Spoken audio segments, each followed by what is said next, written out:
Looking to replace your OEM diesel particulate filter or diesel oxidation catalyst? Look no further than DPF XFit, a complete line of aftermarket diesel particulate filters and diesel oxidation catalysts designed as an exact fit OEM replacement with all makes coverage for light, medium, and heavy-duty trucks. With thousands of units in stock, we ship the same or next day, and be sure to check out our comprehensive reverse OEM lookup tool. Always new, never remanufactured. For more information, be sure to visit dpfxfit.com. That's dpfxfit.com.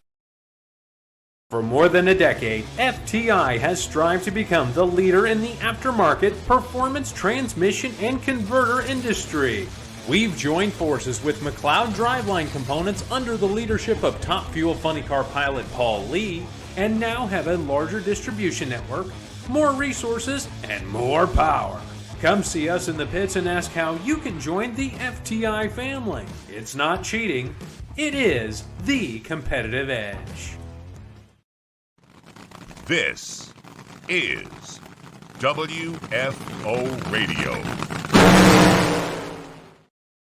Hey, everybody. Welcome back. WFO Radio back on the air. Good afternoon, good morning, good evening, good welcome wherever you happen to be around the planet. Thank you for signing on to WFO Radio. And one of those in-between weeks, but we are getting ready for the Ford Performance NHRA Nationals, the penultimate race. It's right, my once a year where I get to use the word penultimate. I think if you go back and listen to all the shows from this race as we look forward to Vegas, I use it every year. And it's exciting. It's exciting to think about the championships and all the cars. Like I counted them up. It's like 20 top fuelers, 21 funny cars, 18 pro stockers, and pro stock motorcycle. You got some people tapping out. There's like 14 of them. But it's going to be wild. It's going to be exciting. We're going to have a lot of fun. And this week gives us, as in me and Alan Reinhart, the opportunity to kind of dig in to see who's in and got a chance and who doesn't have a chance and who should be working on things for next year and using this as an extended test for the 2025 NHRA Mission Foods Countdown. We're going to get into all of that. You're welcome to weigh in the chat section. Of course, we would love for you to share the show and push it out there to all the fans that are getting ready for Vegas, people thinking about NHRA drag racing, all excited about the final two races and lamenting the winter break. Do not worry. WFO Radio will continue into the winter break. We're going to be at the PRI trade show, Project Pontiac. The engine is going to be in the Foggett booth. That's the plan, at least. And so all kinds of exciting stuff. So if you're new to the show, if this is the first time you're seeing this broadcast, share it.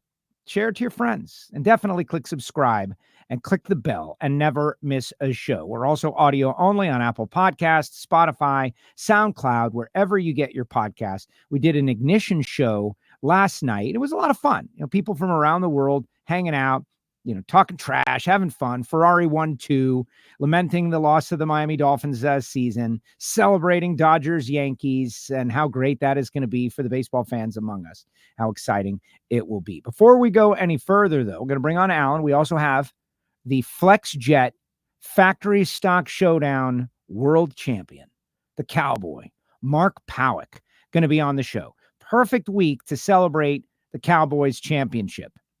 What a journey it was for Mark Pawuk, from the days of pro stock to returning, coming back, factory showdown, struggling to win a race, and then kicking in the door, breaking through 2024, winning races, winning the championship. Wow. We're going to speak with him about that on this show, and it's going to be a whole lot of fun. The only reason I get to do a show like this is because we have great marketing partners and sponsors, and you guys, when you need whatever it is that they have, you're keeping them in mind. That's really all I ask, right? Like the day you need piston rings, or your engine builder says, you know, Lenny, you need new rings, then you think Total Seal. These are the guys. I learned all that stuff on Hidden Horsepower. I listened to Tom Martino talk about his Factory X program and Factory Showdown engines. And now I need rings. My engine builder says I need rings. I'm going to Total Seal. I'm calling Keith Jones. Simple as that. TotalSeal.com. And we appreciate those guys stepping up. You heard a little bit about FTI Performance Transmissions and Torque Converters. There is an FTI Power Glide in the Project Pontiac Super Street car. It is going to be great. There will soon be a torque converter once we get the dyno sheets. But if you're looking for a high-performance power glide or a shift kit for your Turbo 350, they do it all. FTI Performance DPFXFit.com. You heard a little bit about Jesse Converters and the DPF XFit brand.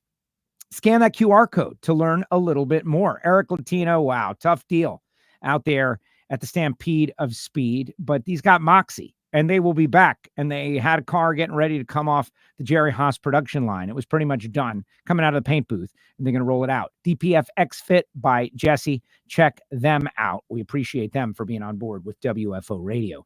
CWT Industries. These are balance machines. We got a lot of people in the machine shops. We got a lot of people in the engine building trade. And there's a balance machine in the corner of every machine shop, and it's been there for a while. And I'm not telling you it's bad. I'm telling you CWT Industries and their balance machines are better. Touchscreen, intuitive, in many ways automated, easy to learn how to work them. They work quickly, and they're more accurate. What more could you want?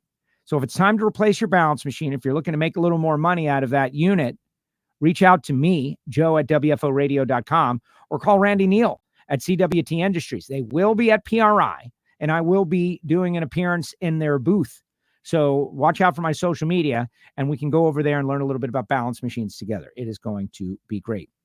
Shout out to the folks at HusseyPerformance.net, David Allen and the team, reinventing themselves. Not just copper head gaskets anymore, guys. Not just copper head gaskets anymore. They do valve cover gaskets. They've expanded their line. Go to HusseyPerformance.net or call 724-318-8292. Yeah, I'm looking at it right here. What are you going to do? Everything's made in America. It's as simple as that. So if you're looking for quality gaskets, in addition to the copperhead gaskets you've always gotten from Hussey Performance, reach out to them. I want to shout out to Bernie's Speed Shop, of course, our friends at Foggett. And we'll tell you a little bit more about them and Frank Hawley's Drag Racing School and Marvin Rodak and all our great sponsors a little bit later on in the show. I want to dig deeper on Bernie's a little bit later on in the show because I'm looking to send one of my vehicles up to Bernie's, believe it or not. But let's bring on, he was not with us last week. He is back with us this week, and he joins us now, the voice of the NHRA. We ask you to share the show, guys, when this man comes on, Alan Reinhart, who's not in his shop. He's hanging out at home. What's up, AR? I'm just actually getting ready to go. I'm leaving tomorrow to go to Reading for the Dutch Classic and the rescheduled Division I race that got hurricaned out a month or so ago. So I'm just finishing up some stuff around here, getting ready to blast out tomorrow. By the way, nice hat.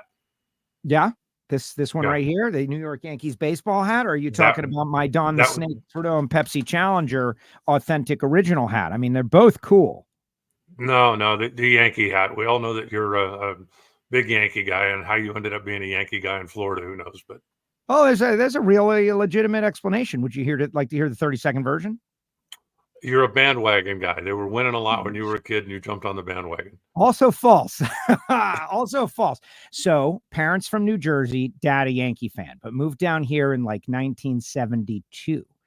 The New York Yankees began to spring train in the city of Fort Lauderdale, which is an adjacent city to where I live, in 1962, right after the big Maris Mantle home run chase in 1961. One of the big things after that is they moved to the city of Fort Lauderdale for spring training. And they were the first professional organization of any kind to be involved with the city of Fort Lauderdale and South Florida in general. Remember, before the Miami Dolphins were a thing, there was no baseball, there was no basketball, hockey wasn't even, out of the North regions. And so everything down here was New York Yankees related. So my parents moved from Jersey right into a hotbed of the Yankees, spring training every year.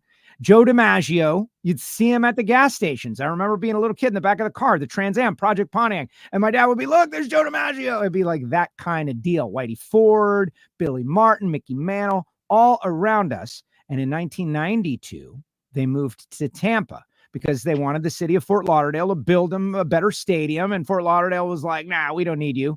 And Tampa said, we'll do it. And we lost the Yankees to the city of Tampa. But that's why I am, so multifaceted in my diehard fandom for the Yankees. To address your second point, 1981, the loss. I'm 8 years old, Alan, in 1981. Just remembering, I don't know how well you remembered things from being a little kid, but when I was 5 and we won the World Series in 1978, no recollection. Sorry. I wish I could say I remember something, but I don't. 1981, I remember vividly getting waxed by Fernando Valenzuela and the Dodgers. And it was a horrible pain painful memory, agony. And then after that, Alan, no World Series till 1996. 15 years of pain and anguish, and Mel Hall and Mike Pagliarulo and Alvaro Espinoza and all of these guys that were just not quite. We had Willie Randolph, of course, and Donnie Baseball, Don Mattingly, but then Derek Jeter and Paul O'Neill and the core four. We go on that great run at the end of the 90s when I'm now an adult. And since our last World Series in 2009, it's been 15 more years. This is ridiculous. And now who do we play? The Dodgers. Revenge for 1981, or perhaps an additional humiliation. We just don't know. So there you are. You're all caught up to speed. Well, they could beat us, man. They're a really good team. They got Ohtani, the most famous, best player in the world, some would say. So that's what's going on with baseball and the Yankees and WFO. Yeah, I have to tell you, and I mean, as much as I'm sure this pains Louis Bloom because he was a huge Mets fan. Yeah. Had it been the Yankees and the Mets, I don't think the rest of the world would have cared. You know what I mean? Yes, I agree with you. The whole country would have gone, yeah, so what? You guys both play in the, 50 feet from each other, and New York would have cared vividly. Guys like you would certainly have had your favorite, but the rest of the country wouldn't have cared a bit. So the fact that the Dodgers are in it, I think, is going to make it a much more exciting and certainly a much higher rated from a television standpoint series. I think it could be, and this is not my opinion, although it is my opinion, but it could be the highest rated World Series in history because of the worldwide implications of Ohtani. And, there's a lot of Yankee fans in Japan from Hideki Matsui and all these guys over the years. So I think both of these teams transcend the city that they are based in. And even in our own community, right? Robert Haidt, massive Dodgers fan. Jason Galvin, Dodgers fan. There's Dodger fans everywhere. They're all like beating on their chests and they're very confident. And we, the Yankees, are the underdogs in this fight. We're going to try real hard. We'll see what happens. So what's the side bet? You must have one with somebody. I don't wager on the Yankees. It's like, it's too much already just to watch. You got to see how I watch the game. Like this.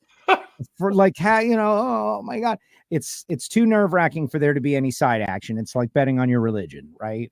Will I go to heaven? I'm not going to do that. So, but I am excited. Friday night, and then it begins. I'm excited, but also apprehensive and anxiety. Like I know what playoff World Series baseball is when your team is in there, and it's rough. It's not, it's not fun. Like your favorite top fuel driver coming up for the final round in a winner take all championship final like last year. I looked on the starting line. They didn't look like they were having fun, man. They were, I believe Bobby Lagana's term is nutted up. And that's where we were. So playoff season. That's why people do the things that they do.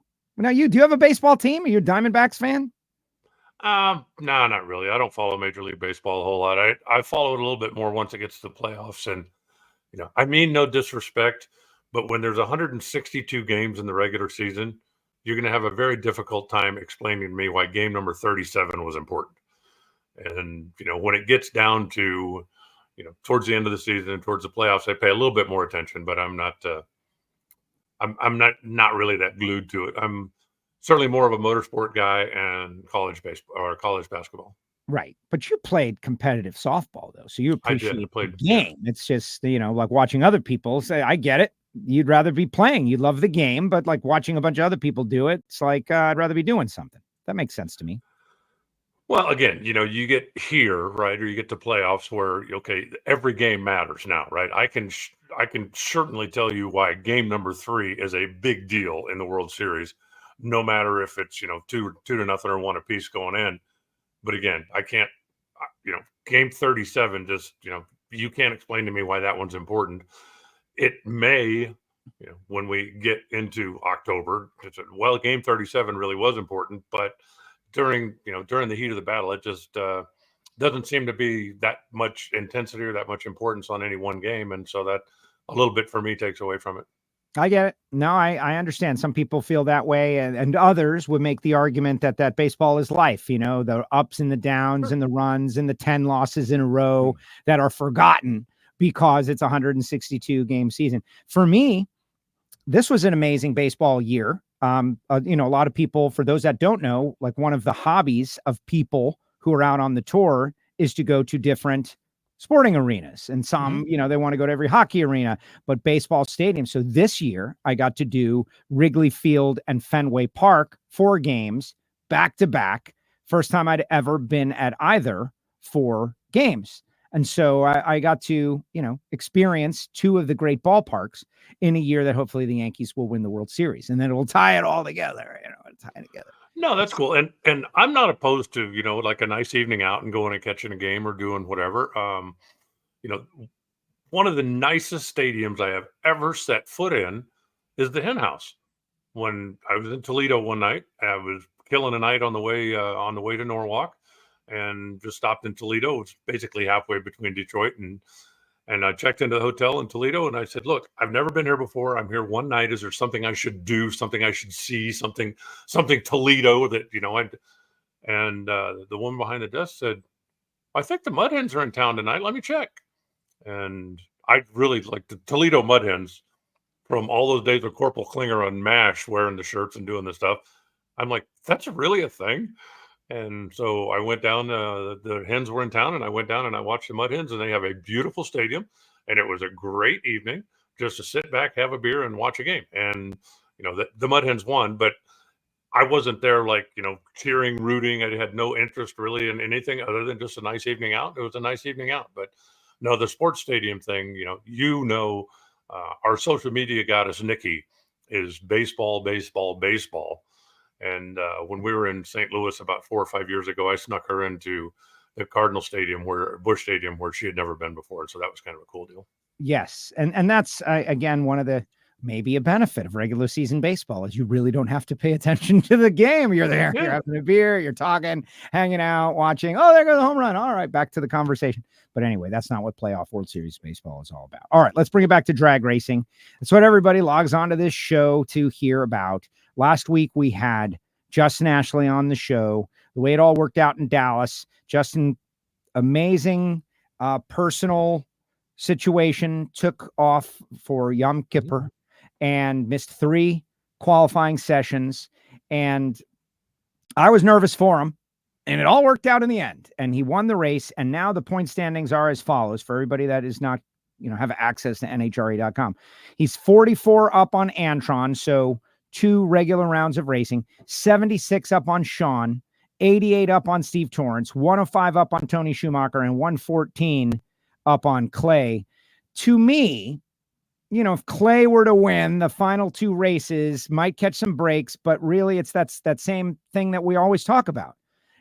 One guy might go out first round, but 4 guys are not going out first round. So it's feeling like a 3-horse or 4-horse race to me, with Justin favored. And by the way, the Play NHRA odds feel the same way.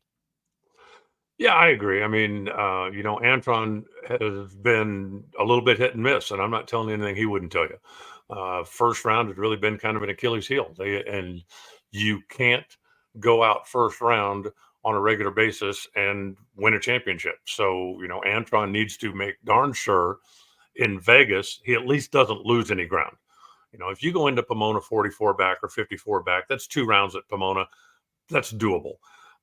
But you can't, if he goes to Vegas and goes out first round and, Justin ends up with a couple more, because if you're counting on Justin going out first round in Pomona, that's probably not a very good bet. You need to at least play even, at least tread water with him this weekend and then go to Pomona and see what happens. Or next weekend. Exactly. That round at first round, we made it the marquee matchup in Dallas. It's Antron versus Justin. Antron has had full qualifying. Justin has had 1 qualifying session. And I'm not, beating up on anybody. It's just like the facts of the sitch. That run could have been for the championship. Had Antron won and gone on to win the championship, or if Justin won and goes on to win the championship, we're going to look at that run. That round 1 matchup is going to be the pivotal run. Now watch Sean Langdon win the whole thing and make it irrelevant, but you could feel the moment when they staged up. No, and the fact that it worked out that way, I think, is kind of like the racing gods telling him, okay, look, you want to do it, your destiny's in your own hands, no matter which side you're on. And when Justin, made the one run and then sat out, so he was completely out of, his destiny was completely out of his control. But when the ladder came out Saturday night, all of a sudden now it's like, okay, your path is right in front of you. And how many times have we talked about, if I'm sitting home going, I need somebody to beat Joe, I need somebody to beat Joe, I need somebody to beat Joe so I can make up some ground. Well, I'd rather race Joe. And if I can't beat him, then he probably deserves to be the champion anyway. And in Justin's case, even though, again, completely out of his control, but it happened. And once it happened, now you've got to take advantage of the situation. And he obviously did, not just beating Antron to close the gap, but going on to win the race and taking the point lead. Yeah, just. And I hope it happens again in Vegas. I would love for those two, or some combination, right? Put Clay in there, put Tony in there, put some combination of those guys to race round one. And then it's like, okay, boys, you want it. This is what you wanted. This is what you live for. Come and get it. Yeah, it's as exciting as it gets. And that feeling, right? Like the Bobby Lagana description of, that's when you have to be at your best, when you're feeling the worst about it, knowing that everything is on the line and one mistake is curtains for an entire season of work. NHRA.com has the Play NHRA odds, and the way they're positioning it, profit on a $10 bet. I love this chart because not everybody understands plus 201, right, minus 121, but everybody understands if I bet $10 on Justin Ashley to win the championship, I will make $8.26. Everybody understands if I bet $10 on Antron Brown to win the championship, I will make $20.10. And, the odds are all very clear, but the odds makers feeling like it's just a couple horses in the race. In Funny Car, that is not the case, Alan. Game over. Game over. What is the deal in Funny Car? You could bet $100 to win 50 cents or something like that. Yes. It's like, here it is. 10 cents. Okay. I don't even understand this. Like, this is where you lose me. It's not like it's plus 9.90, like, I'm sorry, minus 990. The profit on a $10 bet is 10 cents. Right. The payout on a $10 bet is $10.10. So if you want to make 10 cents, if you want to just cash a winning ticket and feel like a winner, go bet Austin Prock. Now, if you have $100,000, you could get exactly. That's what you do. You bet $100,000 to win 1,000. And let me tell you something. If Austin goes out and has some kind of a mishap in round number one of Vegas, or smokes the tires, then you're going to be nutted up when you got $100,000 out there. Welcome to gambling, NHRA fans. And people pay for that. They're paying for that experience. I think that, obviously is the right call. Their odds makers have been paying attention and understand what's going on. You go all the way back to Indy, and the Prock Rocket has lost 2 rounds, and both times it was mechanical, right? The broken throttle stop, which, Austin got out of the car and said, no, it mattered. It really did. And then the throttle issue that they had last week, that's the only 2 times that they didn't turn on the win light in competition since Indy. And I don't think anybody believes that they're going to, fall off the map the last 2 races. I think if you haven't already called the engraver, attention, Mr. Patsis at Cold Hard Art, go ahead and write Austin Prock's name on that Funny Car trophy. And if he doesn't win it, that will be one of the biggest, upsets, or in one of the biggest surprises, let's put it that way, in NHRA history. We don't want to use the word, folks. Like, I don't like that word. I don't want to use that. No, that's not going to happen. Yeah. It's if Austin doesn't make it to the track, if he has a lawnmower accident, like, those are the things that are going to stop this team. Nothing else. They're not going to forget how to get down the racetrack. Amazing season. Yes. We'll talk about it when he becomes the champion. I love how Austin and Jimmy and Thomas and everybody is like, job's not over, remaining focused, try to finish strong, and we'll see how it all goes. For second, on the other hand, the Beckforce team dealt a blow when Jack gets the vertigo, seen Jack on social media talk about a little hospital visit, talked a little bit about getting better and try to win a couple more races in Vegas. So based on his social media traffic, it looks like they're preparing to race in Vegas and Pomona. Bummer though, right? Like no other way to say it than a big bummer for that team, because they were, I don't want to say they were cruising, but they were in command for second. And now they're going to have to fight it out against Hagan, Caps, and I don't know. Hagan and Caps, I think, are in the mix for second place, where Beck Force currently resides. Yeah, and Bob Tasca has publicly said we're in test mode for next year. Congratulations, Austin, you deserve it. But they are getting ready for the future. So, does that mean they can't win a race? No, that doesn't mean that. They certainly could go out and win a race, but their focus right now is more learn. So, you just race with a little bit of a different mental attitude at that point. The second place is, it's a big deal. You can tell me, well, it's just the first loser, which a lot of people believe, but, would you rather finish second behind a historic season, or would you rather finish third or fourth behind guys that you're going to have to be battling again next year, right? The big four, the classic big four. If Ron Capps finishes second, they're going to have a little extra pep in their step going in, because they know this was a learning year. They came into the season, right? Knew this, knew that, knew this, knew that. We're going to be testing. We're going to be learning. We know that we're not going to hit our stride until later in the year. If they could pull it off and finish second, then that's going to give them a lot of confidence going into next year that, they basically knew they were writing off the regular season, but then they got into countdown time and still finished second. If Hagan finishes second, then Hagan's guys are going to be, look, we won the championship a year ago. We finished second to a historic season. All we got to do now is make sure we get Prock slowed down a little bit earlier in the year. Beautiful thing. If Beck Force, as you call it, if Jack ends up holding on to second for John, then it'll be, we still don't know what's going to happen next year, right? Is John going to come back and drive? Who knows? Is Jack going to be the permanent replacement? Who knows? Is Robert going to come back and drive that car, or is Robert going to come back and drive, the Prock's car, and is Prock going to? Who knows? But it would be quite an accomplishment for the team to come back after, obviously the horrendous accident down in Richmond, to sit out all those races and then come back and finish second would still be a monumental accomplishment for that team. So all of those teams have definitely got something to race for. They may have conceded, whether they admit it or not, the championship to Prock, but I don't believe any of those guys are going into the last two races going, oh, well, we just got to play out the string, right? To go back to the baseball thing. It doesn't matter anymore. Let's just get these last two out of the way. They all have got something to race for. And it's, I think it'll make a difference going forward. Yeah. No, for the John Force Racing team, like he left at second place in points. If they finish at second place in points, I think that's mission accomplished for the guys.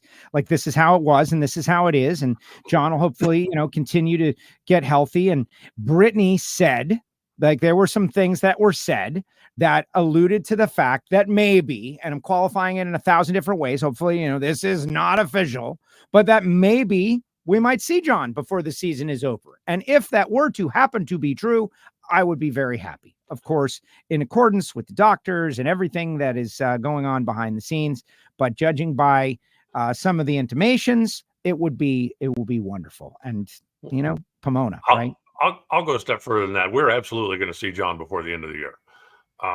Now, whether it's Vegas or Pomona, I don't know. From what Brittany said, and this was at press conference at the NASCAR race in Vegas last week, that, he was hoping to maybe make it to Vegas. But tell me this, Joe, how are you going to keep him out of Pomona? Anybody. Right. How are you going to keep him? So we're going to see him, right?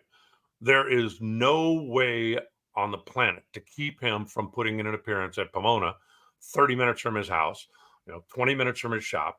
He's going to be there. Whether or not he'll be in Vegas, I think is what's really in question. And I, for one, am hoping that he is. I think that it would be a big deal from everything that I've heard.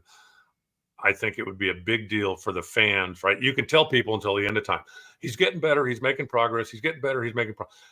When you see it for yourself, then I think everybody will feel a whole lot better about John. And then they'll really start speculating about, right, it'll be the Angie Smith thing all over again. Well, he's going to be in Pomona. He's going to race in Pomona.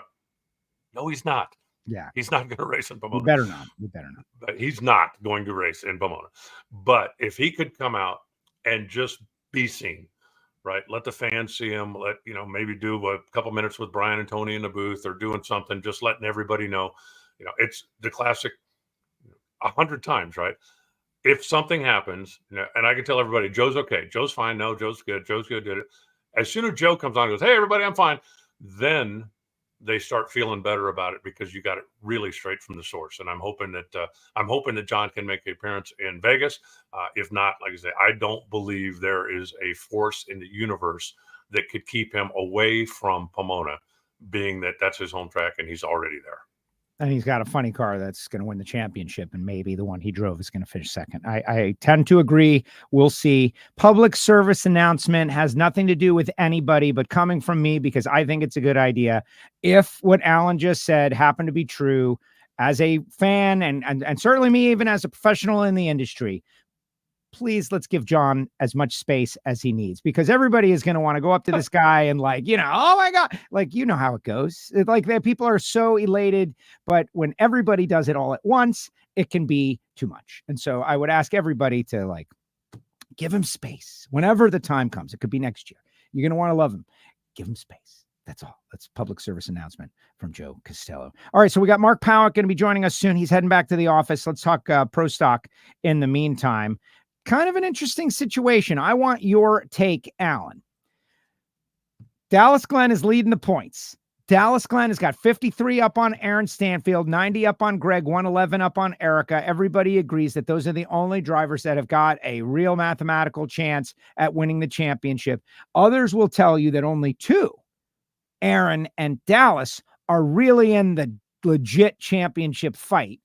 Greg Anderson dealt Dallas a defeat that keeps him within striking distance of Aaron Stanfield. We admire this. We talked about it heavily on the Ignition podcast and what I do for the Patreons out there. Some team managers may think, and it all depends on how it ends up, right? If Aaron Stanfield wins by 10 points, you'll look at that run and you'll say, that could have been the run that cost Dallas Glenn the championship. Where does Alan Reinhart come down on this? I don't think Greg Anderson is the most competitive person you will ever meet, ever. And I think those guys go to the starting line every time and say, we're here to win. Can you imagine calling Rick Hendrick and saying, hey, I know that, we might be able to put your car in the final. We might be able to put your car in the winner's circle, but we're going to take one for the team here. I'm sure you understand, right, Mr. H? No way. And Greg Anderson is the most competitive guy. He will do anything he possibly can to win a race, and he doesn't care who's in the other lane. He doesn't care if it's Erica. He doesn't care if it's Jeg. He doesn't care if it's Dallas. He doesn't care. He's out there to win, period. And I think that the fans deserve that. I think the fans deserve to see him racing heads up. And I also believe that if Dallas were to win the championship because Greg went out there and shoved the clutch in, that he wouldn't feel good about that. I mean, he wants to go out there and race for it and wants to go out there and win. Have we seen things from teams in the past that raised eyebrows? Certainly. But not from Greg. Well, and I think it's the reason I bring up the topic is to shine a light on that moment. I think Greg is looking at the points and thinking 90 is 3 rounds at Pomona. I could do that. I think Greg is not quitting on his winning the championship just yet. All right, Mark Pawuk down there. The Cowboy will take a pause from Mission Food Series racing to celebrate. He's getting settled, Alan. He's moving around. You can probably see that too, Alan. He's getting settled. He's at his shop.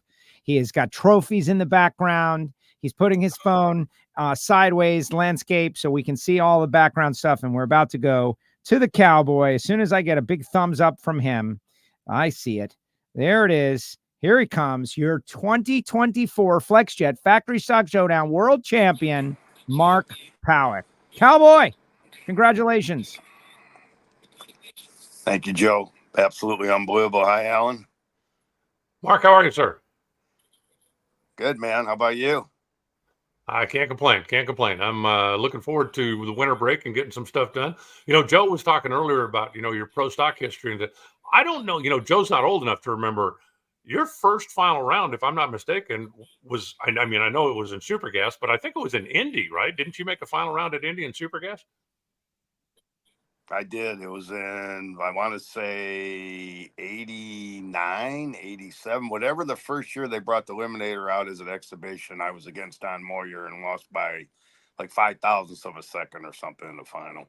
I'm old too, Alan, so I don't remember exact numbers anymore. No point in it. No point in it. You've been around a while though, Cowboy. You running pro stock, one of those Ohio pro stock legends. But this is a different thing. Winning the FlexJet Factory Stock Showdown, finishing the season so strong. To what do you give the credit? What maneuvers, what moves, what hires made the difference in 2024? Well, we had a team that I put together when I left Don Schumacher at the end of 22. And, a good friend of mine, actually two things. I changed my engine builder, went to Ray Barton Racing Engines and David Barton. And I just felt David was more specialized to this class with the engines they built. And then a friend of mine, Mike Valerio, who had been around the sport forever, ran pro stock in the early days, came up to me in Bradenton a few years ago, and we've been talking ever since. He originally was from the Madison, Ohio area, and he said, I'd like to get involved a little bit, and I kind of got Mike involved, and him and David meshed, and it was kind of all moving forward from there. Kyle, my son's been pretty heavily involved, including that bottle of champagne where he gave me the bath, and and I got Frank Madonia, who actually I used to race against in the 70s, local bracket racing, and he's been helping us a lot this year. And the whole team meshed. But I have said, I got the oldest team in all motorsports. Two of the guys could be in wheelchairs right now. Now, Valerio, hey, we just did a bit with Mike Valerio with Wayne Melly's Grumpy Jenkins tribute Vega that was built by Mike for Bob Heiner, Michael Heiner's dad. That's up on YouTube right now. Everybody can go see like the meshing of the worlds. And Mike took time out from your race in Reading to come down and shoot that bit with us. And who knew in that moment that you would go on to win the title? Kind of cool. It was unbelievable. I still really hasn't set in. I will tell you, both Bob Heiner and Michael worked for me at one point. When I moved my shop from California to Ohio, I hired Bob to run the engine shop, and he brought Michael in. And that was in the 90s. I guess it was the mid-90s when I moved my shop to Ohio from California and away from Dave Butner, who originally set up our shop out in Yorba Linda, right around the corner from John Force's operation. But yeah, so I knew Bob and Michael very well, and we're still friends with Michael. Michael helps Kyle out some with his car. But the championship, Joe, I don't think it's still set in. I mean, it's been my dream all my life. I honestly believe my dad and Don Schumacher were with me all year, starting out by winning Gainesville. That's been on my bucket list forever. Start the season out like that, and then struggled for a few races, but then came back so strong at the end. Just amazing, man. Where'd you find that picture at? I remember that. Listen, I have the spies out. I got the spies out. Like I wanted to talk about what Don meant to this program, and I requested some photographs, and I got some. I don't know what this is, like a late night, beverage session or something. But you and the Don, did he drag you back in? Like, explain that. So Don and I, actually, Tony first became friends. My parents had a house in the same development that Don does in Stuart, Florida, and Bonnie and I, when the kids were real little, ended up meeting up with Tony, and we went over to the house one night and had a cookout. And through Tony, I kind of met Don. I introduced myself, and we became friends. He was my golfing buddy. He would text me every morning and ask me what time we're teeing off. More of an avid golfer than I am, but we had some great times together. So I was flying to Gainesville with him. I believe it was in 2018. And a couple of his friends were on the plane, and Don started barking at me about getting back in the sport. And I'm like, Don, I've been away for 12 years. I don't know if I really want to do this. And he was on me, how cool this class is, and this is for you, and et cetera, et cetera. So I checked it out, talked to my wife, Bonnie, and the kids were all over it. Cassandra and Kyle were all over it. Cassandra already somewhat being involved in the sport. Kyle wanting to race. They both went to Frank Howley School. So we decided to give it a chance. And wow, look at these pictures. Yeah, man. Listen, okay. It was Cassandra who, like, I went right to her. I was like, your dad's coming on. Send me some photographs. And that's how I got the classic photos. We're celebrating your championship. But really, everybody knows I'm just trying to make you cry. Well, you did a good job on stage in St. Louis. I'll tell you that, man. I'm weak about that kind of thing. Just like my interview in Gainesville, it's I really believe they were riding with me. And we talked about changing the paint scheme this year. And Bonnie, my wife, kind of said, we really believe Don had something to do with you winning Gainesville. I think we should just keep the scheme the same all year. And obviously, I'm getting a chill right now, but I think it paid off because here I am, the 2024 world champion that is, like I said, been on my bucket list, been a dream all my life. The way it came down, how it came down to the semifinals of the final race of the year. I mean, I don't think it could have been scripted any better. Alan, question for Cowboy. Mark, compare the eras a little bit from when you raced in pro stock, where you won races, you held a national record a couple of times in your career, you had a very competitive car there for a number of years, to now the FlexJet Factory Stock Showdown. As far as competition level, as far as camaraderie, I mean, I don't know, do you hang out with any of your competitors? Do you talk in the staging lanes? How much crossover, how much does it feel like the old pro stock, and how much is it different from the old pro stock? So, Alan, very good question. When I first started out with pro stock, and by the way, when I first started racing pro stock, the cars were built very similar. We hung steel body panels, steel roofs. We had the fiberglass doors and front ends. Obviously, these cars are metal doors, metal front ends, but very similar. I look at factory stock as a pro stock of old, that you had to run the manufacturer's engine in the bodied car, which you do not have to do now in pro stock. I used to have a ton of friends in pro stock, and the fans, the friends, it was awesome. So move on to pro stock later in life. And I don't mean this the wrong way, but it became very cutthroat. It was ultra competitive, a couple hundredths of a second for a 16 car field. There weren't any friends out there anymore. Everybody was your enemy. They were trying to find out what you were doing to gain that advantage. So, I didn't enjoy it anymore. It wasn't the pro stock that I originally started with. And, my kids were at an age where they were starting to compete in sports, and my parents' health started to decline, and I felt it was just time. And I was struggling. Summit decided to go another direction, and I decided to just step away from the sport. So, come back to 2018. It reminded me somewhat of pro stock of old. When I first came out, I can't tell you who all the competitors were that I did not know, that came up to me and told me how cool it was for me to be back in the sport and running factory stock. And still to this day, whether it's David Janik or Stephen Bell or Scott Liebescher, the list goes on and on and on. They congratulate you when you win. And it's more of a family, like the family that I was more used to when I originally started in pro stock. The same as, Stephen Bell came up to me, congratulated me on the Gainesville win. I did the same thing to him in the races he won. And everybody respects everybody out there, and they all know we're shooting for the same final goal. And, I feel like it's more of a family than what pro stock was at the end of my days. I hope that answered the question. Yes.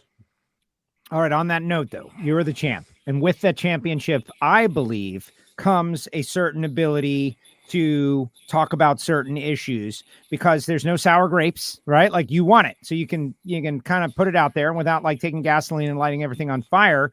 There were some things that happened this year that were a little like, oh man, and kind of got some things confused, and tech had to ramp up and all of these things. Now looking back, you're victorious. You won the deal. Are we good? Do we have parity going forward? Is this class healthy? Are we where we need to be? What does Mark Pawuk think? I think the parity is awesome right now. I mean, you look at all three brands, you look at the way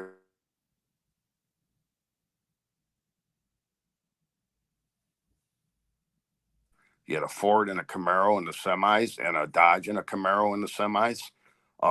It's been a Chevy show for a long time, and I know you have a higher car count of Chevrolets than you have Fords or Dodges, but I do think the parity is there right now. I think it's all very close. I think it's great to see all three brands involved. Which you do not have in Pro Stock. You basically have, they're all Chevy engines, but you have a bunch of GM cars and a couple Fords that are different. And to get the manufacturers back involved in our class, I think is huge. I do feel that I'm a little concerned with the car counts. I'm hoping that, first of all, NMCA shut down, which was one of the venues that we had to race at. So that's one less place we can run. There's been talking about an index class where they want to make factory stock an index class. I don't agree with it. I just heard the other day that it's not going to happen, but I did not like that idea.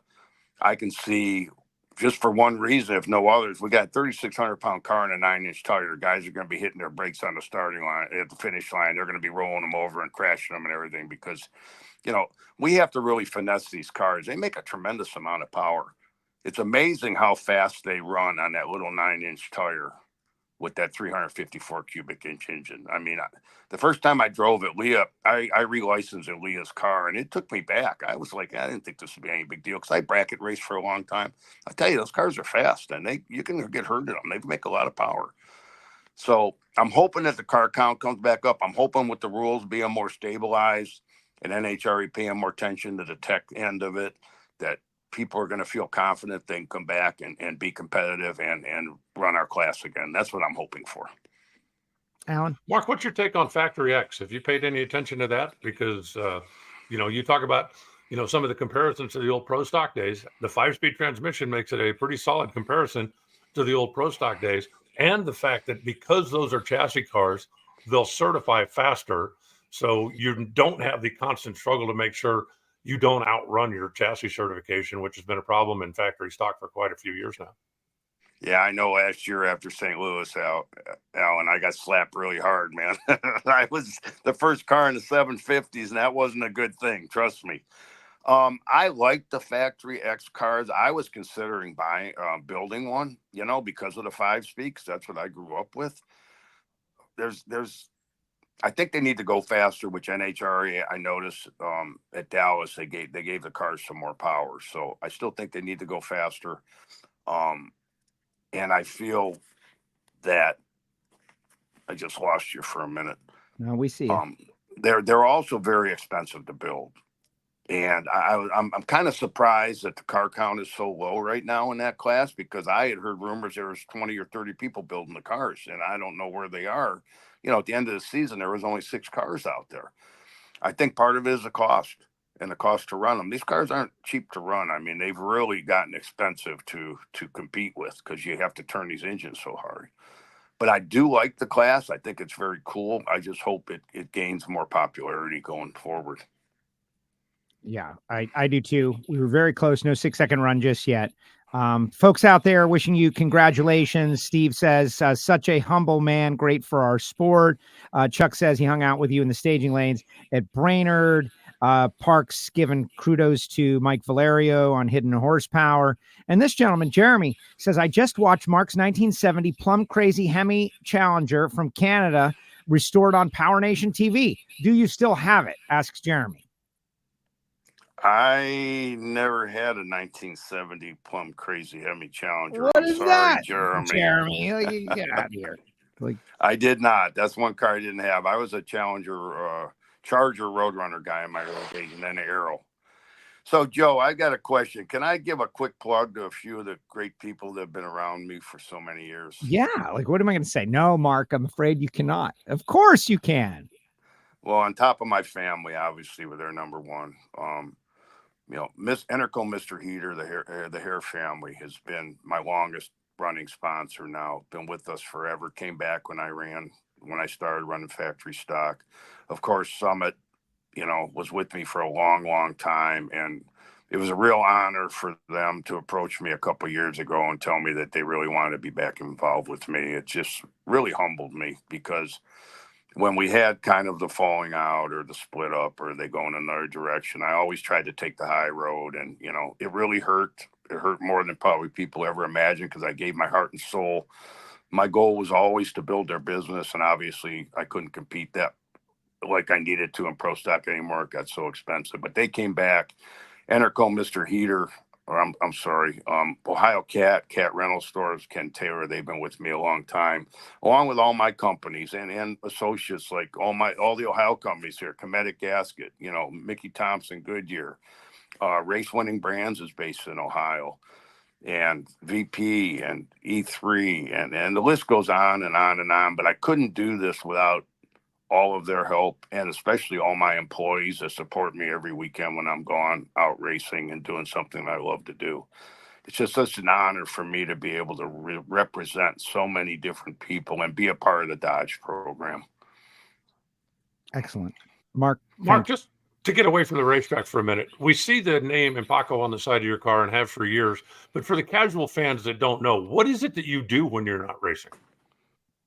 So I've been in business close to 50 years now, Alan. My dad actually started the business in the late 60s. He was a manufacturer's rep and sold petroleum equipment. And I still run his company also, which is Antron Brown and Associates. But my dad was one of the very first reps set up in the 60s when, and for people that know gas stations, okay, I built gas stations.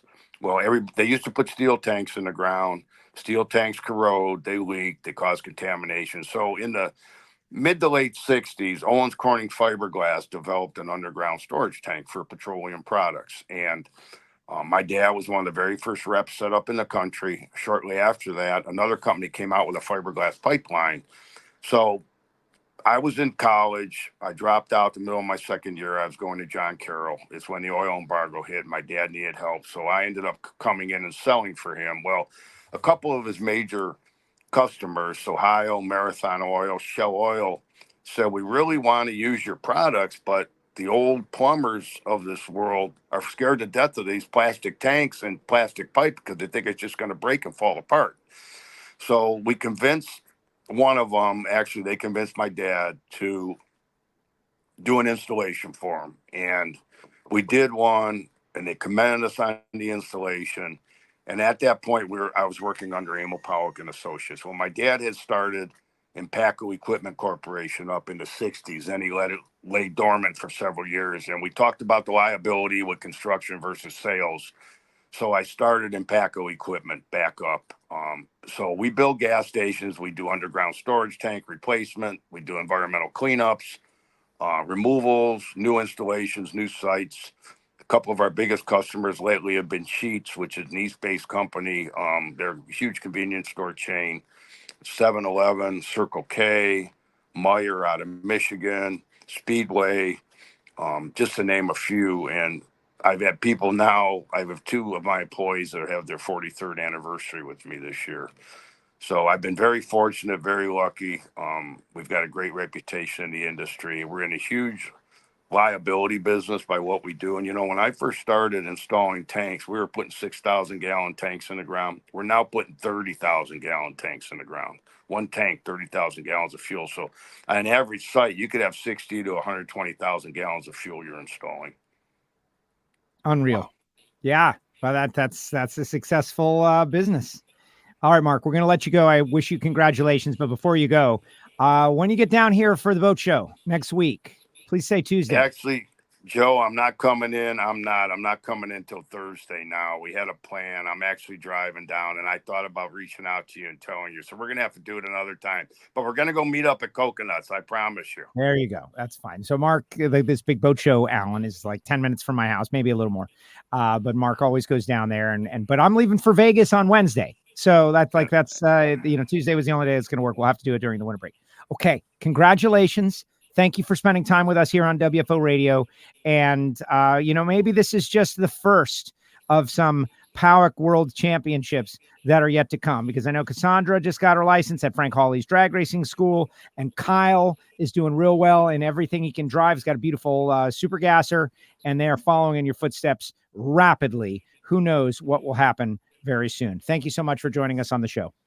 Thank you guys for having me. It really means a lot to me. Alan, Joe, thank you. Safe travels. I wish I was going to Vegas, but I'm okay. But maybe I'll see you in Pomona. There you go. Look forward to it. Later, Mark. Take care. Congratulations. Mark Pawuk, the Cowboy, your 2024 FlexJet Factory Stock Showdown World Champion. Well-deserved, well-earned. It was a tough season, Alan. It was, and it was fun to watch the battle. It was interesting what he said about the NMRA and NMCA. It was one of the first things I thought when I saw that they had closed up shop was what's going to happen to those cars. And I hope the answer to that is that a number of them will come over and race with us, because even though, the factory showdown class is certainly fairly healthy right now, I certainly wouldn't turn down another 8 or 10 really good competitive cars to come out and mess with us or play with us a little bit. So, hopefully that'll happen. There's a lot of really good cars out there right now that maybe don't have a place to race. So I'd like to personally extend the invitation. Come join us. We'd love to see you. Yes. Well, there's those guys, and I know some of them, but not all of them.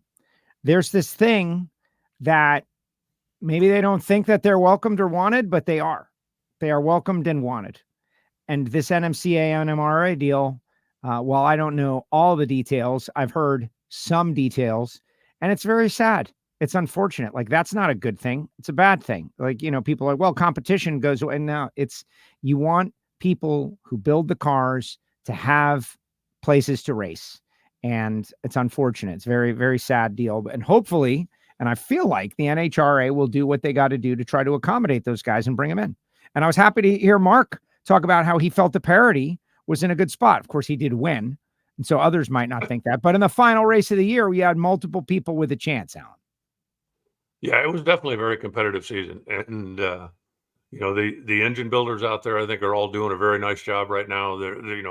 There's available power. It certainly isn't, it isn't for guys that are on a shoestring budget by any means, but there is available power out there for somebody that wants to get in. There are a number of different people that are more than willing to build and sell you enough power to get the job done.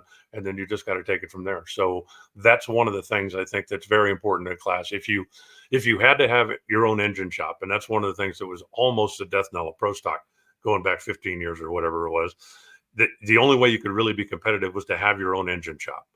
And then once horsepower became available, then more and more people wanted to come out and race. And I think, the horsepower being available in the FlexJet Factory Stock Showdown is a good thing. And I hope that the NMRA, the NMCA guys will decide to come over and play with us, and that'll make that class even stronger and even more fun. And you mentioned Factory X, Holly EFI Factory X. I hope more cars come as well. Tom Martino was on the most recent episode of Hidden Horsepower. He built the engine that is in the car that Kyle Koretsky runs, and he's looking to do more. And David Barton has actually been helping him a little bit. So I think everybody recognizes that this can't be it would be better if there were more choices and more options. And you had a bunch of people building engines for these things and being successful. And we'll just have to wait and see. 2025, right? Year 3 of Factory X, and see what happens with FlexJet Factory Stock Showdown. All right, let's go back to Pro Stock. And folks, if you have a comment or a question, like Live Fast Images, just wishing congratulations to the Cowboy and Cass and Kyle and Bonnie and everybody out there, and Eddie's out there. But let's put a period on Pro Stock. We were about to do that, where Dallas and Aaron are having this amazing next gen battle, right? It's been Erica and Greg for all of these years, and now the new wave of young drivers stepping up, and this may be the year that either Dallas or Aaron gets that championship. And, not that the page is permanently turned from Erica and Greg, but for people who want to see somebody new, they'll get it, perhaps. Well, and I just love the story, the fact that both of those guys, very respectful, very well-spoken, married family men that love what they do, but they're out there with a goal to accomplish. They're not out there to talk smack. They're not out there to drag anybody through the mud, or they're out there to try to do what they can to win the race. And the amount of respect that the two have for each other makes it really, really fun from my standpoint to watch. You can't, I don't think you can root against either one of them, right? I mean, find somebody out there that says, I can't stand Aaron Stanfield. It's like, really? Or somebody that, I hate Dallas Glenn. Why? That would be a tip, though. That would be great. I wish I run into that person, because then I know to avoid them, right? Because something's shady. Like, that's how you know somebody's shady. If they don't like Aaron or Dallas, they're like such great, like racer kids, just happy, positive racer kids. Great stuff. Yeah, well, they both worked very hard to get where they are, and they both now are living a dream and accomplishing things. And yes, there are certainly people that would say that, well, the only reason Aaron's there is because of his dad. True. That's where he got his start. But if Aaron couldn't do the job, he wouldn't have the job.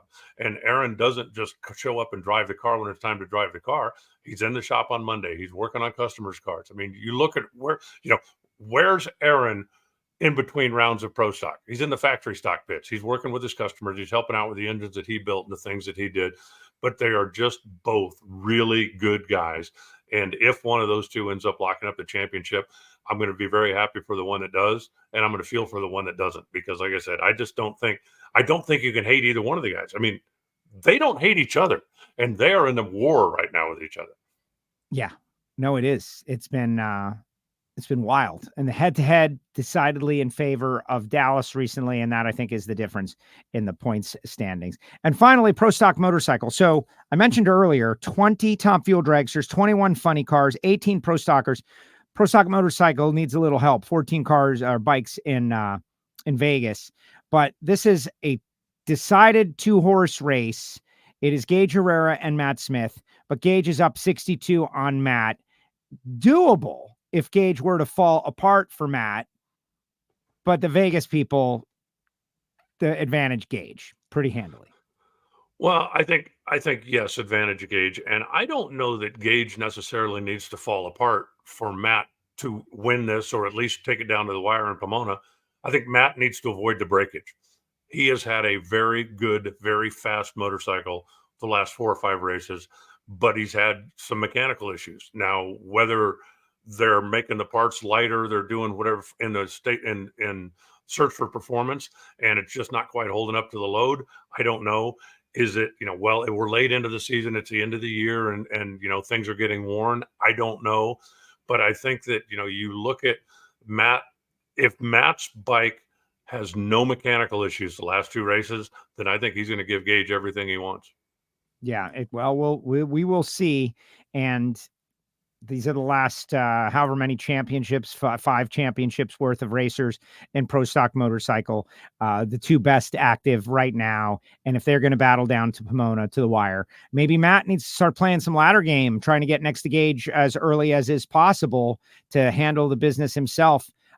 We will see, but there are going to be buy runs out there as well. And that's going to make it a great challenge. 340, Alan, Tasca testing. Final 2 races. Do you think it's possible at either of the 2 venues based on historical trends? Well, Vegas historically is fast. It's got just enough altitude that the air's a little bit thinner. The drag, it lessens the drag on the cars. You look at the number of 337, 8, 9 mile an hour runs that are made, mostly in Top Fuel, obviously, in Las Vegas. I think that, I think if the weather's there, I think it's still possible. The thing that might throw a wrench into that, as I mentioned earlier, Bob Tasca has publicly stated, we are already in test mode. We're working on next year. Now, whether that means that they're changing things up in the tune-up to get more ET, which may cost a little speed, I don't know that, because I do think there's a little bit of a trade-off there. One of the things that they had going for them down in Bradenton was it didn't matter where you qualified, right? You were going to do a chip draw for round number 1. And tuning the car to go for an ET is going to hit the rev limiter a little harder and a little sooner. And that's going to make it more difficult to run 340. And he actually said, that when they were down there, they had tuned the car for speed because ET didn't matter. And that's when they were able to get to 340. So would they take a swing at it? If the conditions are right in Vegas, they just might. Why not? Yeah. Well, that's what I'm hoping for. Like, if it's all about the headlines, what is the way that Bob Tasca could steal the headlines at the end of the season and become the talk of the winter break and the PRI show and all of those things? It's run that 340. And as much as, it didn't happen in an NHRA race in Bradenton, but it happened, and it did, it's still got to happen in an NHRA race. And so make it happen. Let's do it. Let's make it happen. Well, having the time slip that says I did it, and I don't think anybody's disputing that it happened. It absolutely happened. But from an official record standpoint in NHRA, it has to be done at an NHRA event. And I know he wants it. It's just a matter of whether they decide they're going to go for it and maybe forego a qualifying run or two. And again, it's not like, right, to run 340, it's not like you're going to run 4 flat instead of running 382. You're going to run 385 or 386 instead of running 382. So are they willing to make that trade-off? I guess that's up to Bob and Aaron. Yeah, very interesting. Any final thoughts? Any other topics you want to throw out there? I know Alcohol Dragster is still in question. Alcohol Funny Car is locked up. Sean Bellemere, the Killer Bees, once again, 4th championship. Just an amazing team and an amazing effort.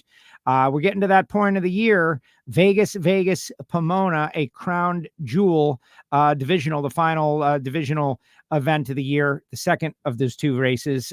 You're going to the Dutch Classic, which is also a divisional race. Just take it. Like, any final thoughts that you want to throw out there for the minds of the WFO universe? Yes, well, it's Reading, Vegas, Pomona, which is not a little bit of extended travel, but there's still some stuff in question. There are a couple of them that are locked up or pretty much locked up. There wasn't a whole lot of noise made about, but they had a alcohol regional in Phoenix this past weekend that ended up not being completed. So if you're a big fan of the alcohol cars, that is going to get completed during qualifying in the Vegas Nationals. So pay attention there. There's going to be a trophy given away on Saturday. But yeah, there's still some things in question out there. And you get down to this part of the year, and it's going to be a matter of, between Rick Green and Mike Rice and the guys that are all doing the math and hopefully keeping us up to speed in the booth. So when something big happens, we can make a special moment out of it. Yeah. Well, exactly. Got to get ahead of the points. And that is a job. There are 2 jobs that I don't want at the NHRA. Not that I don't want, that I would refuse to do, because I know I'd be terrible at them. One is Kelly's job and plugging in the numbers, right? Like, which car is that? Car 3278, plugging in those numbers and the dial-ins and getting them right. Definitely not the guy to do that job. You don't want it. And the other is calculate the points guy. If then scenarios, if then in the bonus points, like, that gives me stress just thinking about it. So thank goodness for Mike Rice and Rick Green and all those guys behind the scenes who do a great job doing it. Alan, great job as usual by you. Look forward to seeing it. We'll be back next week. We'll do Tuesday, but then off to Vegas. And we're going to do the Summit ET Finals dinner. That's going to be kind of cool, as our Summit ET finalists come into town, and they're going to get all kinds of amazing experiences. I consider myself a bracket racer. And the best things I ever got to do were go to the bracket finals. Now there's a national bracket finals, and they're going to get to be on the starting line. They're going to get baptized by nitro. They're going to get to warm up funny cars. Not everybody. They're going to raffle off these experiences, but NHRA really going the next level to make the bracket racers of the world understand that if you run the Summit ET Points Series, you're part of NHRA just as much as Ron Capps is. Agreed. And I'm really looking forward to it. I've been a part of that for a number of years now. And, when it moved a few years ago from Pomona to Vegas, and then they decided to make Vegas a permanent home, I think that's one of the best things that they could have done. The one experience that you get in Pomona that you don't get in Vegas is a chance to go through the Wally Parks Motorsport Museum and look at some of the history. But Vegas, they get a little bit brighter spotlight because, obviously in Pomona, we are crowning all of the mission champions. We've got all the other stuff going on. And in Vegas, the spotlight shines a little brighter on the Summit guys. And, the downside of, you don't get to see the Wally Parks Motorsport Museum. The upside is it's Vegas. It's Vegas. So, plenty of entertainment away from the track. If you don't get what you want at the Las Vegas Strip, then you can head down to the downtown or the more lit up strip and try your luck down there if you don't have the luck you want at the drag strip. Yeah, exactly. No, it's it's one of my least favorite races, honestly, Alan. It's a shame we have to go there. That's sarcasm, folks. Great job, Yeah, Alan. thank you. Appreciate you. Go Yankees, and we'll talk to you next week. Thank you so much for making the time for us here on WFO. Have a good weekend. I'll talk to you soon. There he goes. The voice of the NHRA, Alan Reinhart, joins us each week right here on WFO Radio. And someone back there, they're watching on Twitch. I don't know why I keep broadcasting to Twitch, because I've gained like one listener over like a year of broadcasting on Twitch. It's like, what is WFO Radio? They're on Twitch. Everybody's gaming on there. It's a show that focuses and features the stars of NHRA drag racing. What is drag racing? Drag racing is an acceleration race, mostly a quarter mile, but sometimes to 1,000-foot or eighth mile. The fastest accelerating, quickest accelerating machines on planet Earth, especially through the wheels. And they compete, and the best of the best are in the deal, and it's much more extreme than Formula One or NASCAR. And we cover it, and we have an inside track to all the stars of every category. And so, Twitch guy, we invite you to check out the show on a weekly basis. We've got a loaded archive. The best place to watch, though, is the YouTube channel. YouTube. Subscribe, click the bell. We've been putting out clips. Had a nice little clip with Jack Beckman the other day. Got 85,000 views. You just never know which one is going to take off thanks to the algorithm. You put it out there, and they go like gangbusters. But if you subscribe, click the bell. It's almost time to start putting out some videos about Project Pontiac.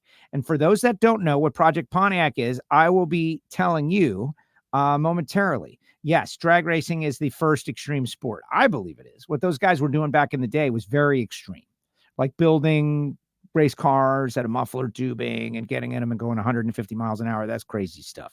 Craig Altier, Stock, Super Stock World Championships are wide open. It's going to be awesome. It's going to be awesome this time of the season. You set it up. We featured in a run down the stretch in Dallas where Jimmy Hidalgo, they were battling for the championship. It was the run for the championship lead. And we recorded a feature with Randy Lynn Butner doing the setup, the color commentary. We were out on the starting line. I really hope NHRA posts that this week. We've got a lot of great stuff that we've been putting out there, but it's got to come out before Vegas because things may change. But wow, really great stuff. All right, guys, put your comments in the comment section. Final comments in the comment section. It was really great talking to the Cowboy, though. I want to tell you about a couple things of importance that I believe to be important, like PowerTube TV, Roku, Samsung, Apple, car programming, pastime, all of those things, Drag Race High, all those old school programs that everybody loves so much, in addition to WFO Radio. So if you want to check out, you download it, check out PowerTube TV. They run the podcast on there, and they will be at SEMA and the PRI show. So go to their booth, check them out, PowerTube TV. Yes, Project Pontiac is advancing dramatically. Gary Stinnett has got the engine together, and we're working on dyno dates. Do I have a videographer in the audience who is in the Emporia, Kansas region? I am looking for a videographer that can competently record a dyno test for Project Pontiac. I mean, I could do it, but then I can't be in it. And I'd love to be in it. Reach out to me, Joe at WFOradio.com, or on our social media feeds. Project Pontiac is getting closer and closer. We are racing to make Orlando Speed World Dragway in February. It's going to be close, and it may not happen, but we're going to put our full effort in. WFO merch, WFO gear, Miami Hollywood Speedway t-shirts, FIA t-shirts, Morris Motorsports t-shirts, mugs. These make great Christmas gifts for your friends that are in the racing community. Hoodies and everything. They go on sale every once in a while, but you get yourself something and support the show. I think the best gift for your family member is a Ken Foggett. Yes. Go to summit-racingequipment.com, go to amazon.com, or go to foggett.com. Get yourself a can of Foggett, and you'll understand why so many racers have got that Foggett decal on their machine. Gary Stinnett's innovation, along with Steve Williams, they brought it to the market, and it's dominating the drag racing community. Drag racers realize it. But if you're in round track racing, sprint car racing, go-kart racing, it works for you too. And it even works on firearms as well. Go to foggett.com to find out more. Marvin Rodak. One of the big moments of the Stampede of Speed was seeing Marvin Rodak watch Matt Hartford do burnouts with the Rodak's decal on the nose of his car. Very cool. I always talk about Rodak's when it comes to the holiday season because it's a great gift to receive. Pound of coffee, bottle of hot sauce, container of spice rub, not just any spice rub, but A26 spice rub made out of coffee, innovated by Marvin. 817-924-6821. Call Marvin, tell him you heard about it on WFO Radio, and order something. It's as simple as that. Order something. Order something. Like I'm using the Jedi mind trick on you to get you to order something. Like, really, though, it's so great. You will love it if you love coffee. Frank Hawley's Drag Racing School, or barbecue, or hot sauce, or spice rub. Frank Hawley's The Dragster Adventure. It was not a subliminal message when I showed the photographs of Cassandra Pawuk going through Frank Hawley's Drag Racing School to get her license. It makes perfect sense that Frank Hawley's is training the next generation of world championships and racers. But maybe you don't want to be a world champion, but you'd like to drive one of the cars once, and that's what the Dragster Adventure is. And that's why it makes a great gift for the holidays. Like, don't bother shopping. You're going through your Instagram feed. Just go to frankhawley.com, call them, tell them you want to get it as a gift. They give you a certificate. You give it to the person. You're going on the Dragster Adventure. They're like, oh my gosh, what's that? You get to drive a dragster.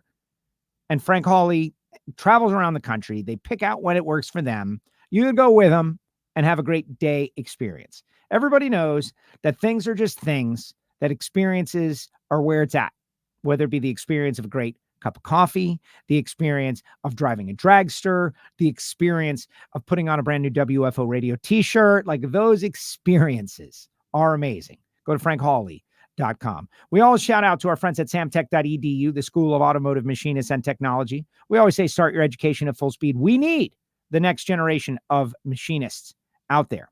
And this is the one I wanted to talk to you about, Bernie's Speed Shop. Bernie's is located in Ocala, Florida. Josh Hart owns it, but he started it in the most humble of fashions, going door to door, knocking on doors. Listen, may I detail your automobile?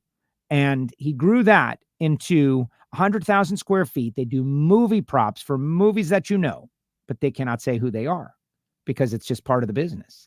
They buy classic cars. They sell classic cars. If you want your car sold on consignment, and I'm thinking about what to do with my father's 2005 GTO that has 16,000 miles on it. This car is like brand new, and it's time to sell the GTO is what we're going to do.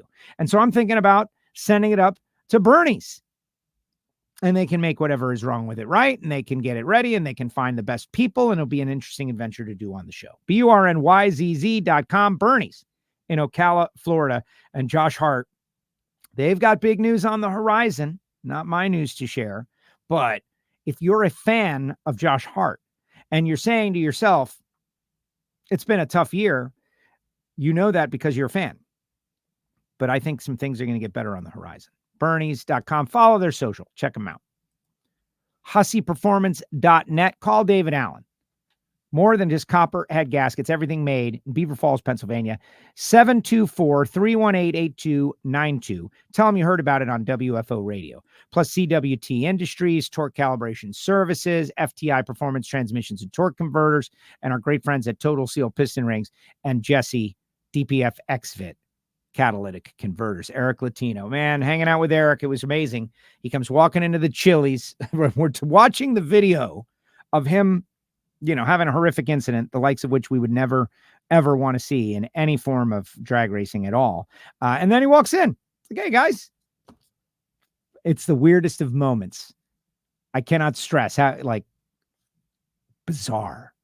Me, Chris Monahan, Jason Galvin, we're talking about the incident, watching it on video. In walks Eric Latino. Just amazing. Scan that QR code for Jesse, and you'll learn a little bit more about their product. It's really cool. What they got going on. All right. Hopefully I've stalled for you folks long enough, and let's see what is on your mind here at the conclusion of this edition of WFO Radio. Let's see. Monica just saying thanks for another great show. Yeah. Monica, who I know is a Yankee fan, and I know that Bobby and Dom Lagana are Yankee fans. They got to be pretty stoked about it. So I don't think many of the Yankee fans were really expecting to go to the World Series against the Dodgers. And just when you, are kind of lulled into complacency or just not thinking like it's going to be this grueling thing, it's not just a grueling thing. It is the most grueling thing.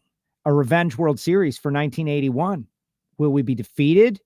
We're definitely the underdog in this deal, I think. The cosmic forces are, it could go either way. We'll put it that way. But Monica is a Yankee fan. And all the other Yankee fans like Mason and Chris McGahey, Holly and Burke and everybody, and Sarah Slaughter and everybody. Yankee fans. We got to unite. This is it. A lot of Dodger fans, way more Dodger fans out there in the NHRA universe, I think, because they're from California. They're all Dodger fans, front runners. Let's say great show again, Joe. Let's go John Force Racing. Says Kara, John Force Rocks 1. Way to go, Kara. Thank you very much. If we could see John somewhere, then I would be very excited. But I really believe that everybody, if that were to happen, give the man space. Please. Please look at him and be happy. Don't go running at him. Let's see. Joe, I don't know about you, but I would like to see Erica Enders and Courtney Enders DTBB. Drag Race Bracket Bonanza in Vegas. Drive that bitch back. If Erica were to win in Vegas, depending on what else happened, they could be right back in the championship hunt. Vegas is a track that Erica has really dominated. If she wants to get back into the championship hunt, then they got to win in Vegas. So we'll see. We'll see. No one's going to be clinching the championship in Vegas in Pro Stock this year. Austin Prock could. California Hot Rod Reunion at Famosa this weekend. Love the nostalgia racing. If so, Randy, you should check out our Ignition podcast because Dragster Jeff was all over it, talking a little bit about how many cars. It's going to be like 50 nitro burners there and how amazing it is going to be. Jeff Kreider and Mike English in his own, in his element. It's going to be really cool. Get out to Famoso and check out the California Hot Rod Reunion. Jim Parks, is Marvin still involved with Mark Billington's Top Alcohol Funny Car? I do not believe so anymore, Jim Parks. He was for a while, but I do not think so. Billington's got a new car out there. You saw it kind of ended up in the sand a little bit, got dragged out. But you could reach out to Marvin when you order your coffee, Jim. Marvin is involved in a bunch of different stuff. He was involved with Funny Car Chaos, clearly WFO Radio, sponsored Camry Caruso last year at Texas, did something with Hartford this year. Marvin is a diehard drag racing fan. And hopefully listeners to this show, both live and in the future on demand, will take a flyer and call 817-924-6821 and speak with Marvin and order some coffee and some hot sauce and some spice rub. The downside is the shipping. Right? He's got to ship something of weight around the country. And that makes the trick is to order more and make it worthwhile. Kind of like when I order Uber Eats, I always order like my dinner and tomorrow's lunch because they're coming anyway. So you might as well maximize. Pound the like button, says Henry G. Yeah, we would love for thumbs up and comments in the comment section. All of that. Thanks, Joe. Good show, says Gary. Joe, you're crazy for selling your dad's car. You'll be regretting it in the future. Will I, Henry? How many cars can one person have? I've got my 1998 Pontiac Firebird with which I go to the grocery store. I have a 2006 Cadillac CTS-V. That is a car that I absolutely love. And, the now that I've acquired and responsible for Dad's truck, GMC Dually. And then there's this GTO, 16,000 miles. Like I can't even drive it. And I don't know, man. I thought about it. Like I want to keep all my dad's everything forever, but it's only got 16,000 miles. It's an ultra low miles GTO. This thing is mechanically perfect. It's got some of the Holden paint issues, for those that don't know, when they painted the plastic parts on those GTOs, like the door handles and stuff, the gas door, the paint is a little flaky off, but that's, it's a survivor. I think maybe the answer is to sell it to someone who would love to give it a wonderful home. And collect it and enjoy it and all of those things. But you're right, Henry. I'm emotional about it. I'm thinking about it. But I'm one person. I got Project Pontiac. I got this race car trailer. I got the dually. I got my cars. I got my house. I got all this stuff. I only got so much energy, and I got to help take care of my ma as well. And it's just, she and me. So it's a lot of cars. I mean, let's admit it. It's a lot of cars. So we'll see. We'll see. But yeah, Henry, you're tugging on the heartstrings. Lenny, what's up, Lenny? Lenny Lodig out there. Thanks for another great show. It was awesome to see Mark win the championship. Lenny, well, all the things that he said about all you guys, right? About it being a great community. And, even when things were a little tough this year, it's still a community of racers, and hopefully everybody's dialed in. But Lenny, you had a great year. Factory X, you've dived in with both feet, and I can't wait to see what happens in 2025. 2025 should be the first real full season of Factory X. No disrespect to anything that has happened in the past to this point. Champions are champions. But next year, I'm hoping we'll have full fields everywhere. And everybody's had enough time to play with the cars. Hopefully Turk comes back. Hopefully everybody comes back. And yes, we can run some cars in the 6s. That would be nice. Henry, when John comes back, it's definitely going to jerk a tear out of this old man. And this old man, like, it's going to be a great experience. And that's why everybody needs to leave him alone. Yeah, I'm the only person that's going to tell you, back off. Give the guy some space. Because people lose their minds, man. I've been down this road enough, right? Who's the one host who's going to tell you the truth? It's me. People go crazy. They lose their minds, okay, in the presence of people that they deem celebrities, let alone ones they love. Let alone ones that have had, difficult incidents and then recoveries and then are back. So, yeah, Castello's saying it. Admire from afar. Speaking of EE, Joe, any update on her Top Fuel pursuit with sponsors? No, Memphis Lonnie. In fact, I don't want to say that is, I don't know. I've heard some things. Haven't talked to Richard exactly about it, but I've heard some things that suggest that maybe the project is in jeopardy.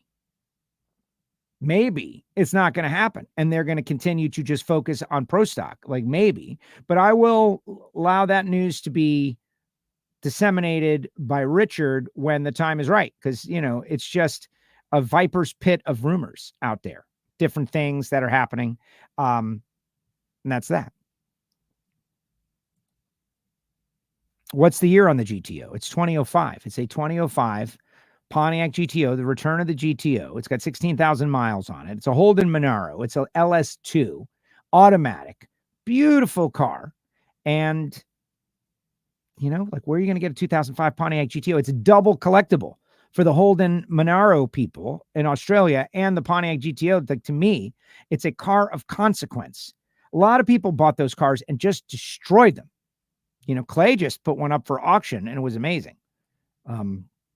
Lower miles than my dad's. But we'll see. We'll see what happens. I'm putting out a call on the air, letting everybody know about it. You watch WFO. Maybe someone's interested in the car. Maybe someone is a videographer in Emporia, Kansas, and they want to help out WFO coming up in November and early December. Like, these people have to reach out to me. Maybe have Josh Hart on for the announcement. Like, maybe if Josh wants to announce something on WFO, he's welcome to. I think there's the things that are coming up for Josh are PRI style announcements. I don't know. We'll see. Love seeing Frank Aragona Sr. at the track with Lenny Lodig. Frank is an awesome person. Yeah, Jim, totally agree. Frankie, one of those deals. And you just always want to hug him. And we do.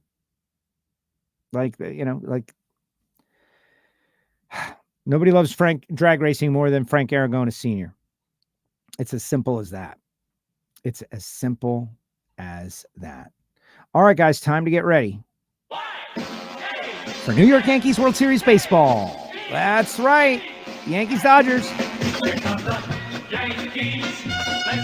my goodness. this. This is the classic Yankee theme. If you listen to the Yankees on radio with John Sterling and Susan Waldman, you'd be hearing this. This is their bumper in and out, the traditional Yankees theme. Most national fans do not know about the existence of the Yankees theme, but it is something. Aaron Judge, Giancarlo Stanton, Juan Soto. The team is geared up. This is it. Garrett Cole, Rodon. I hear Nasty Nestor going to be on the roster. Going up against the Dodgers, and they got Ohtani, and they got a whole nother roster of teams, of guys that are just as good. Let's say you're from Kansas, and you're that videographer, and you're annoyed about the Royals, and you're annoyed about everything. Like, just know this. Hold on a second. Before you get into that, the New York Yankees, they win too much. It's been 15 years, man. 15 years. 2009. That is long enough for anybody to have to wait, unless you're a Red Sox or unless you are, Cub and you've waited your whole life. Cleveland Indians. Hey, I'm sorry. Those are the breaks. But for everybody else, like 15 years, we've suffered enough. Let us have this moment. And we will. Oh, and we will. It's not necessarily pleasurable, though. It's going to be traumatic and anxiety-filled. There's nothing like playoff baseball. You know, the feeling of the winner-take-all Top Fuel final last year, where I'm looking around, no dog in the hunt, Coletta guys over here, Stewart people over here, and watching everybody just like dealing with the intensity. Nobody's smiling. Nobody's like, it's not enjoyable in the moment. That's playoff baseball. And except it happens for every pitch. That's World Series baseball. Hiding under your hat, like, oh my God. That's what lies ahead for us. And I'm excited it's happening this weekend. Get a couple games under our belt before we head to Vegas. Friday, Saturday. Then, it'll be Monday, Tuesday, Wednesday. Head to Vegas. And then, who knows? Maybe we'll have a game 7. Maybe we can wager on it. I am allowed to wager on baseball, not drag racing. It's going to be a stressful weekend. Yes, Monica. It's going to be very stressful. Who's going to Vegas? How about that? Or Pomona? Honestly, I've been so excited about the In-N-Out Burger finals at Pomona because I get to have In-N-Out at the track. But the wrap-up of the season, this season, has been one of the greatest single seasons ever in the history of drag racing. The way it concludes will determine whether we continue our streak of best year ever. Like 22 was the best year ever, and then 23 was the best year ever. Could 24 be the best year ever again? Like, I don't know. It's kind of hard to maintain that level of greatness. It could be. We'll find out. Thanks to Mark Pawuk, Cowboy. Thanks to Cassandra for sending me the photos. Thanks to Reinhart for being on the show. And if you're a Patreon, you're going to get to hear it from Heiner. How about that?